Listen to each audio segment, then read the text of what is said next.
बढ़ते आगे और गिरिडीह में बगोदर प्रखंड के जंगलों के बीच बसे पोड़ैया गांव में कल रात हाथियों के झुंड ने जमकर उत्पात मचाया। इस दौरान एक घर के साथ बाउंड्री वॉल को भी ध्वस्त कर दिया गया। इतना ही नहीं, बगल के खेत में लगी फसल को भी रौंद कर बर्बाद कर दिया।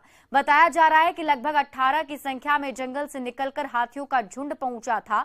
हाथियों के उत्पात से स्थानीय लोग भयभीत दिख रहे हैं। उन्होंने हाथियों को इलाके से भगाने के साथ ही सरकार और प्रशासन से उचित मुआवजे और जान माल की रक्षा की गुहार लगाई है। सब भैंस दिल थे कै बजे 11 बजे। क्या क्या नुकसान हुआ? सब चीज, केवार उवार, अल्बेस्टर, ईटा, चौकी, जितना बर्तन हल सब, राशन पानी सब खाई गलथिन। खेती उती सब चेर गए। मुर्गी एलथिन, मुर्गी सब दब गए। गोड्डा में महागामा अनुमंडल क्षेत्र का दुर्गापुर गांव बिजली की कमी से जूझ रहा है। दरअसल इस गांव के लोग पिछले 10 साल से भी पहले से ईसीएल की ओर से दी जा रही बिजली के सहारे घरों में लाइट जलाया करते थे, लेकिन जब से ईसीएल के नए अधिकारी आए हैं तब से गांव की बिजली काट दी गई है। इससे लोगों की परेशानी बढ़ गई है। ग्रामीणों ने बताया कि बिजली कटौती के बाद कई बार उन्होंने ईसीएल के अधिकारी से मुलाकात की कोशिश की, लेकिन मुलाकात नहीं हो सकी है। ऐसे में लोग अब मोमबत्ती के सहारे जीने को मजबूर हैं। इधर इस पूरे मामले पर ईसीएल के अधिकारी ने बताया कि उनके रिकॉर्ड में बिजली देने का कोई प्रावधान नहीं है, इसलिए वो बिजली नहीं दे सकते। गांव का जायजा लिया गोड्डा संवाददाता गौरव झा ने।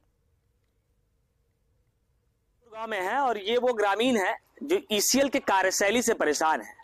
दरअसल ग्रामीणों का कहना है कि जब महागामा में ईसीएल की कंपनी आई थी तब यह आश्वासन दिया गया था कि जिंदगी भर इन्हें बिजली फ्री में दी जाएगी और पिछले कई वर्षों से इस गांव में फ्री में बिजली की सुविधा प्रदान की भी गई थी, लेकिन पिछले 8 दिनों से इस गांव की बिजली को ईसीएल ने काट दिया है।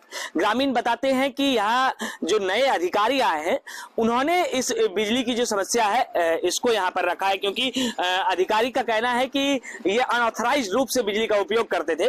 तो यहाँ ग्रामीणों से जब हमारी बातचीत हुई तो उन्होंने कहा कि पिछले 8 दिनों से वो अंधेरे में रह रहे हैं और अंधेरे में इस वजह से रह रहे हैं क्योंकि ईसीएल ने के गांव की बिजली करीबन 150 घरों की बिजली काट दी है। क्या नाम हुआ आपका? उपेंद्र भगत। कितने दिन से बिजली कटा हुआ है?